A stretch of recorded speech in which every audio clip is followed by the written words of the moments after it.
রাত 12টার পর যখন তোমার স্বামী তোমার ব্রার ফিতা খুলে শ্যামলা মাংসের স্বাদ নেবে, তখন একটা যুবকের ছবি তোমার বুকের বাম পাশ থেকে মুছে যাবে।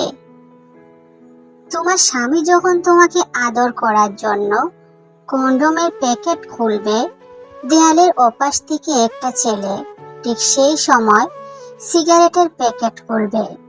তুমি ভুলে যাবে সেই যুবককে, আর যুবকটা ভুলে যাবে রাতে ঘুমানোকে। তুমি রাত জাগবে স্বামীকে সুখ দেওয়ার জন্য, আর যুবকটা রাত জাগবে তোমার স্মৃতি ভুলার জন্য।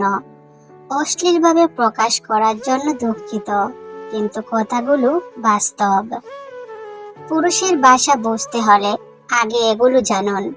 যখন সে রাগ করে তখন তাকে জড়িয়ে ধরুন শক্ত করে। যখন সে দোষী না থাকলেও সরি বলে, বুঝবেন ভালোবাসা তার অহংকারের চেয়ে বড়।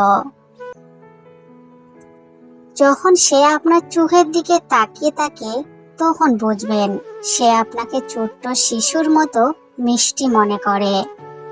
যখন সে আপনাকে কিছু শেখায়, তখন সে চায় আপনি পরিপক্কভাবে আচরণ করুন। যখন সে আপনাকে জড়িয়ে ধরে, তখন সে চায় আপনিও তাকে আরো শক্ত করে জড়িয়ে ধরুন। যখন সে বলে কারো সাথে কথা বলো না, সে জানে অন্যদের উদ্দেশ্য কি হতে পারে। যখন সে আপনার কপালে চুমু খায়, তখন সে বলতে চায় তুমি আমার কাছে সব থেকে সুন্দরী নারী।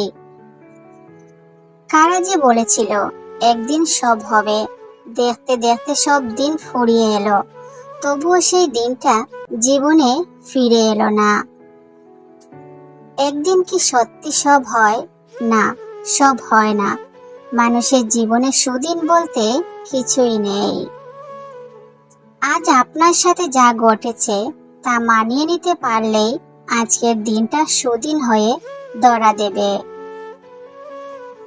মানুষের আজ যা নেই তা একটা সময় পেয়ে যাবে, এমন ধারণা নিয়ে দিন গুণে বৃদ্ধ হওয়া মস্তিষ্কটা একটা সময় গিয়ে বুঝতে পারে যে সেই শূন্যতা তার এখনো আছে, আসলে কিছুই পাওয়া হয়ে ওঠেনি। তোমাকে আমি দুটো কারণে বলতে পারবো না।